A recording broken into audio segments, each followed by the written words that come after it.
meaning of profit and loss appropriation account? That profit going to appropriate to all the partners as per their profit and loss sharing ratio. So as per their profit and loss sharing ratio, only you should appropriate their profit or loss whatever it is, isn't it? Not irrespective of their capital contribution.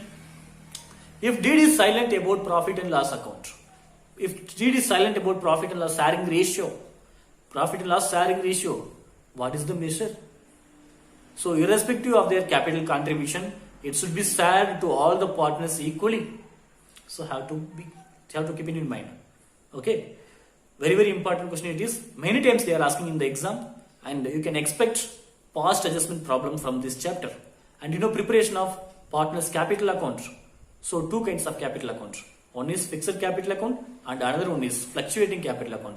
Fixed capital account, in fixed capital account we will prepare two set of accounts. One is partners capital account and another one is current account. Current account will deal all the adjustment oriented, like interest on drawings, what is that, salary, remuneration, other remuneration, commission, or interest on partners loan, or interest on capital. This and everything will be dealt in current account. But capital account will remain fixed. It will shows always credit balance, and very few items only will be recorded. Their beginning capital, how much they brought into the firm. Second one is their additional capital into the firm, and in the debit side, if any permanent withdrawal, that will be written in the debit side. So always it shows credit balance, which shows partners capital account, especially fixed capital account. We don't think about fluctuating. Fluctuating is the second method for preparing partnership firm's capital account. So capital account may be prepared for individually for the partners or collectively for all the partners. It is depends upon the firm's accountant. Okay, whenever you are going to prepare the partnership accounting system, accounting measures, or any set of accounts or any adjustments, or whenever you are going to deal any problem in partnership firm, so you should think about you are the accountant. So you are working in partnership firm. You should prepare the account favor for the partnership firm only, not favor for any partners. Okay, very good. And next one, fluctuating capital account. It will fluctuate, remain fluctuate. It will not show any constant result and all. So everything will be recorded in one set of accounts only. Here only one account will be prepared. So all the entities will be recorded in it, like their beginning capital, additional capital, interest on drawings, or any withdrawals, or whatever it is, salary, commission, and rent, even that, what is that, interest on drawings, or interest on capital, or interest on partners loan, what profit contribution to the partners, or goodwill, everything will be recorded irrespective of its natures. Okay, so you have to be very clear in it. Next one, profit and loss appropriation account.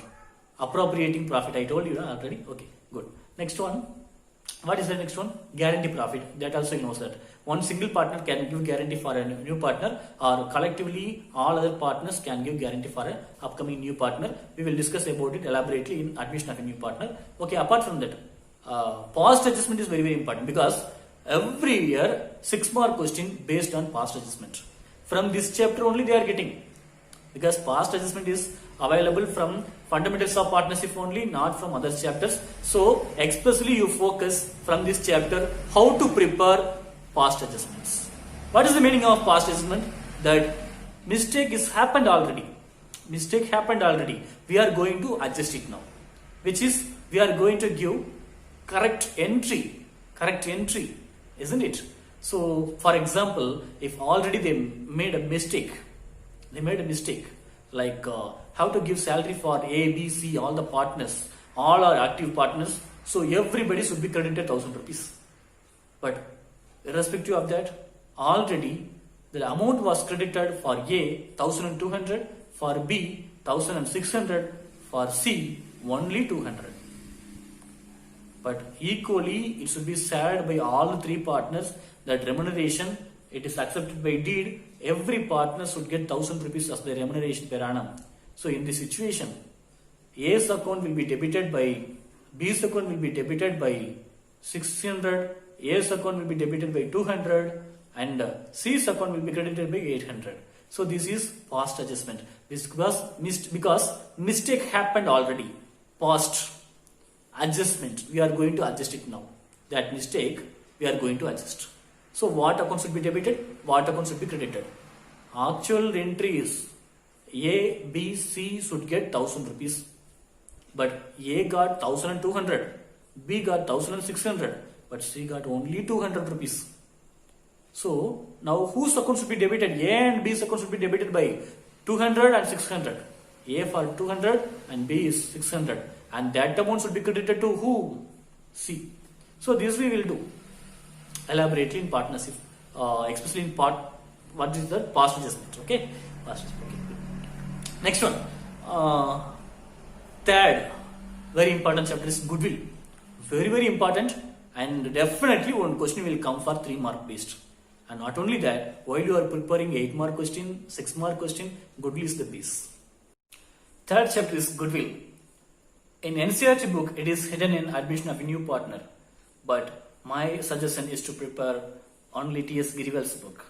Because there they have given only 24 page, but very elaborately they have given about goodwill.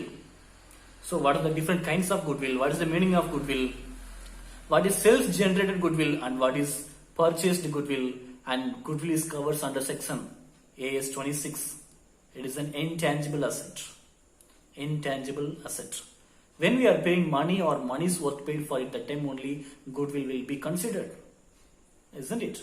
And goodwill amounts to be credited to whom and for what purpose? And what are the different types of goodwill? What are the factors of goodwill? Very important question. Many times they asked in board exam. Factors are affecting goodwill. Isn't it?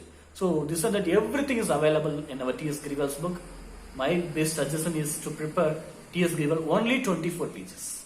But you are going to score near about 10 marks in goodwill calculation. Because it is hidden. Because it is hidden while you are preparing the accounts like reconstitution of partnership from admission of a new partner, that time you should prepare goodwill.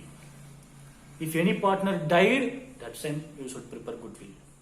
If any partner is retiring, going out from the partnership firm or deceased, decreased from the partnership firm, or if partnership firm is insolvent, which is called dissolution of partnership firm. So in that situation also. So during all the reconstitution time, we should prepare goodwill. First and foremost, what is the meaning of goodwill? Goodwill is an intangible asset, reputation of the business. So in the beginning, definitely we cannot get any goodwill. We should do so much of hard work, smart work to favor for the organization to get goodwill from the people. See, we will say some shops, that shop, so product is very good. If you are taking stationery items in the Iyengar shop is very good. And if you wanted to eat some jalebi, Iyengar bakery is good. Which is called goodwill, reputation of the business from the people. But in the beginning, they did hard work. They did even smart work. But now, they reached in human's heart. And everybody knows it. So, when we are paying money or money's worth for it, that time only goodwill will be considered. If you are taking partnership firm, A, B, C are partners. D wanted to become a partner into the firm. So that time they will prepare that partnership profit and loss changing ratios. So because of arising a new partner, because of admitting a new partner into the firm, that existing partner, they may sacrifice some proportions favor for a new partner. Existing one partner may sacrifice or all the partners may sacrifice for new partner. So definitely they will prepare new profit and loss sharing ratio. From that they will come to know A sacrificed favor for D. Then D should compensate some amount of goodwill favor for A, isn't it? So A should bring money apart from his capital for goodwill. Because A, B, C were partners in a firm. They worked favor for the partnership firm so long, many years. Because of that, their business have some reputation from the public. They are having goodwill in the business. For that, he should bring money apart from his capital. That is called goodwill. So factors are affecting goodwill, like management and places where it is located, and how they are approaching the people. So about it, different factors are affecting goodwill, isn't it? And three methods valuation of goodwill, like average profit method, super profit method, and capitalization valuation of goodwill method. So first one is average profit method. So collection of all the years divided by number of years. Collection of all the years profit divided by number of years, and easily we can get average profit. And goodwill for average profit is average profit into number of years of purchase. And super profit. So what is the meaning of super profit? Sorry, we are telling super profit is not like a Superman. So if you are considering it's a Superman, I give you a small example for it. The profit which arised now, actual profit or average profit is more than the normal profit. Actual or average profit is more than the normal profit means that is super profit. So you know now what is the meaning of super profit. Actual or average profit more than the normal profit. Like actual average man is more than the normal man, called Superman. Okay, in your point of view. Okay, just you can keep it in your mind like this. Then definitely you will not forget in the future. So not only now, you don't study only for marks. Study to gain knowledge. Okay, good. And how to prepare that super profit valuation of method of goodwill, like super profit into number of years of purchase, isn't it? And next one is capitalization method. So here they are having two methods. One is average profit and another one is super profit. Average profit into 100 divided by normal rate of return. It is the formula to prepare capitalization method of valuation of goodwill by normal profit, which is that by average profit. And by super profit into 100 divided by normal rate of return by super profit. Very easy. This goodwill you should prepare more and more. Many illustrations are given, only 26 pages I think, in valuation of goodwill. So you should focus in it, and different alternatives. Definitely problems will be asked from this chapter for board exam.